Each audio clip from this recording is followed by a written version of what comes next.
Et si nous changions notre façon de recruter pour essayer de revenir au plein emploi? C'est ce que j'ai envie de vous proposer ou c'est ce que la nature m'inspire quand je l'observe.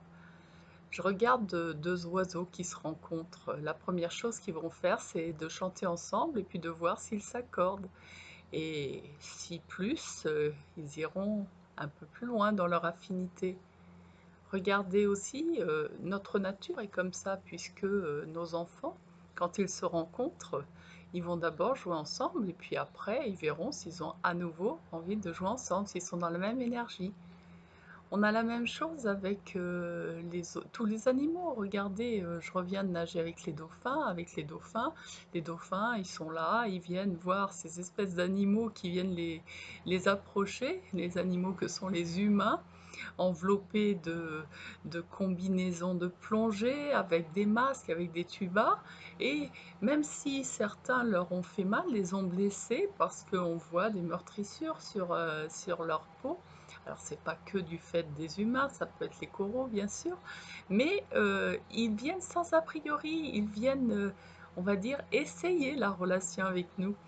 Alors, imaginez que pour recruter, au lieu de passer une batterie de tests, et d'essayer de sécuriser les choses parce qu'on invente de plus en plus de mise en relation, mais ce qu'on oublie, c'est de mettre les gens en situation.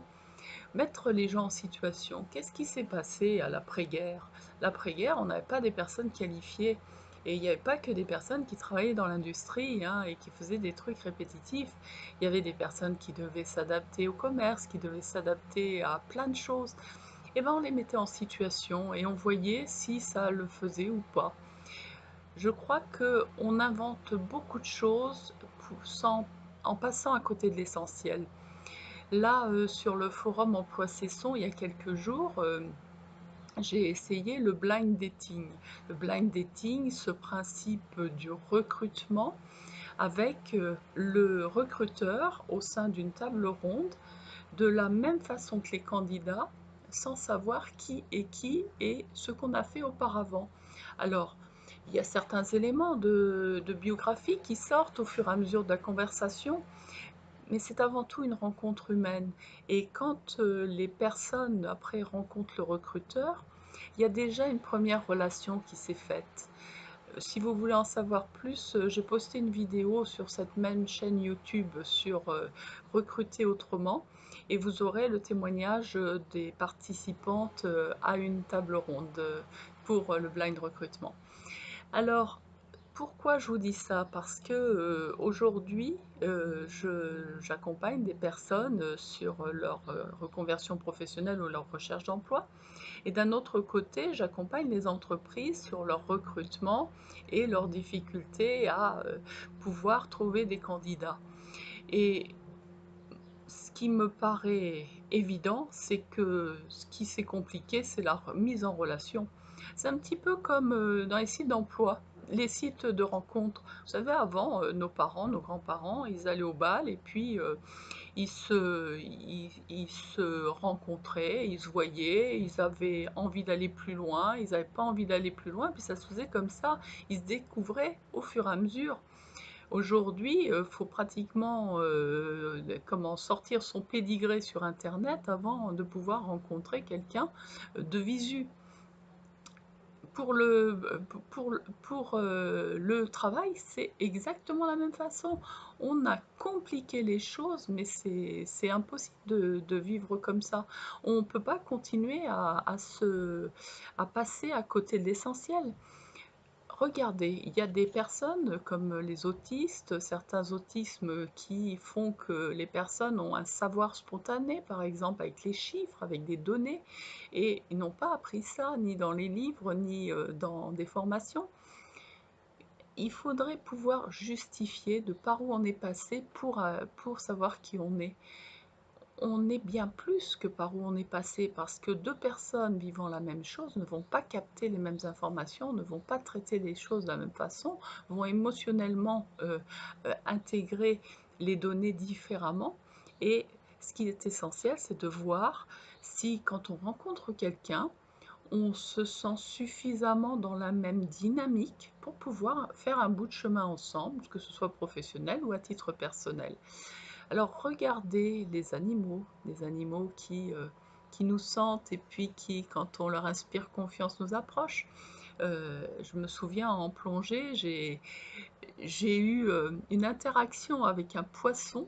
J'aurais jamais pensé pouvoir une interaction avec un poisson pendant plus de 10 minutes et c'est moi qui ai interrompu la relation.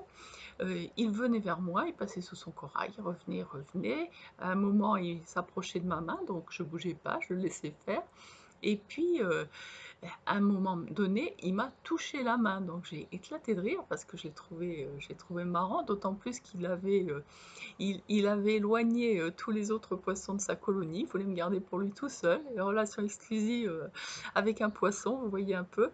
Et en fait, il venait, il s'approchait tout doucement en se cachant sous son corail et puis en revenant, il repassait dessous et il revenait et à la fin, mais il venait et puis, il n'arrêtait pas de me toucher et j'ai pas fait de geste pour l'apeurer, mais il y avait quelque chose qui faisait qu'il était attiré vers moi. Il savait pas en tant que poisson pourquoi il venait vers moi, vous êtes bien d'accord?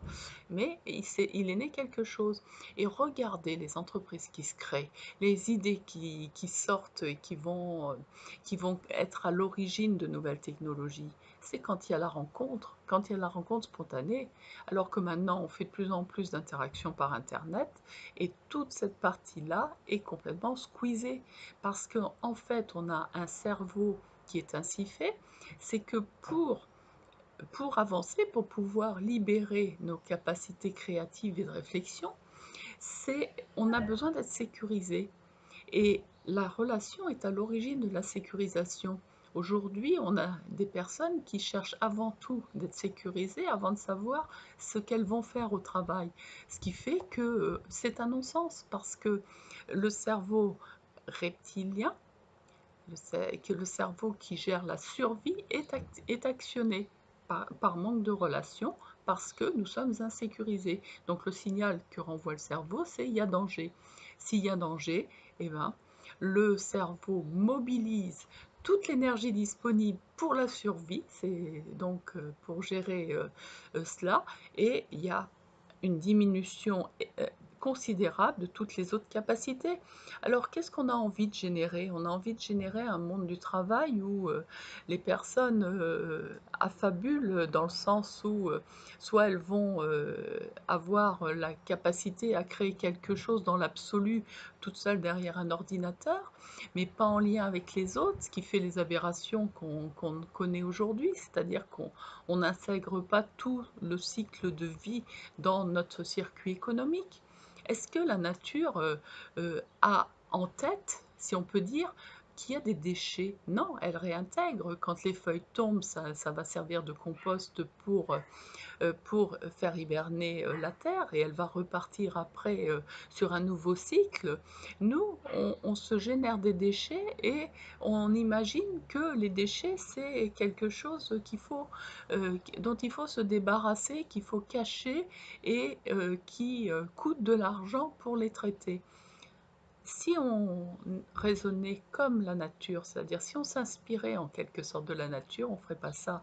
Alors en recrutement, pour ma part, je suis persuadée qu'en recrutement aussi, on a intérêt à s'inspirer de la nature.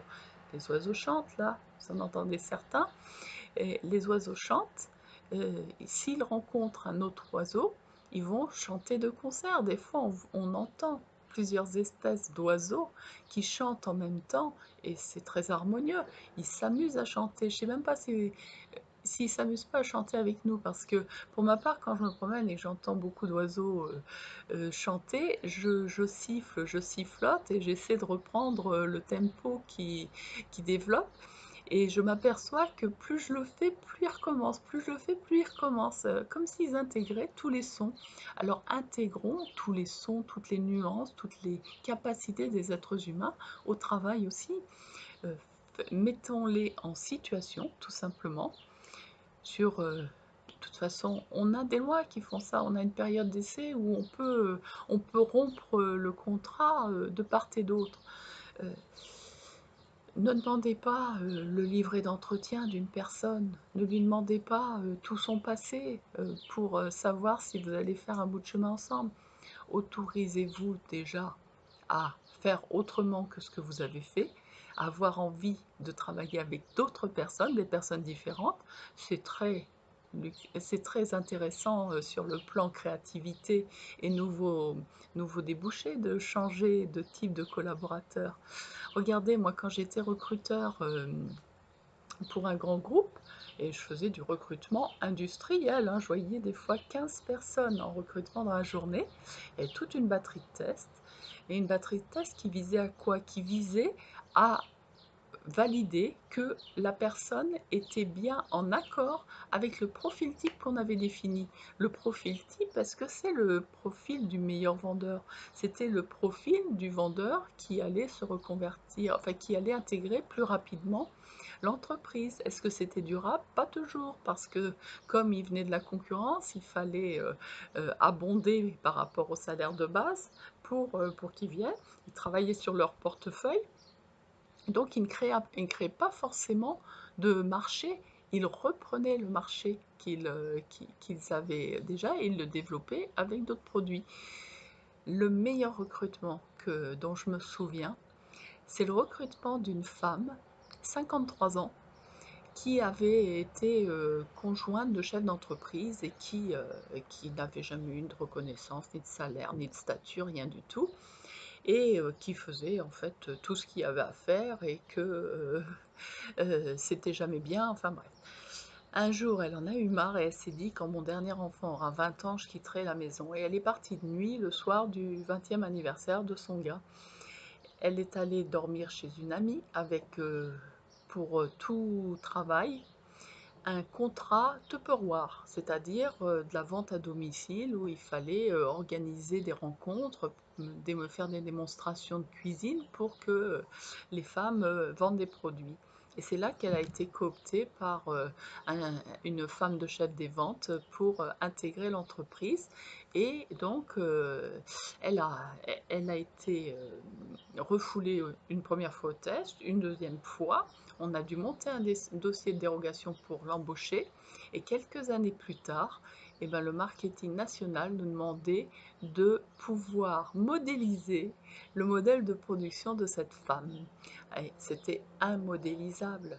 C'était une femme qui avait quelques années pour gagner sa retraite, pour regagner le cœur de ses enfants et donc, elle s'est appuyée sur tout.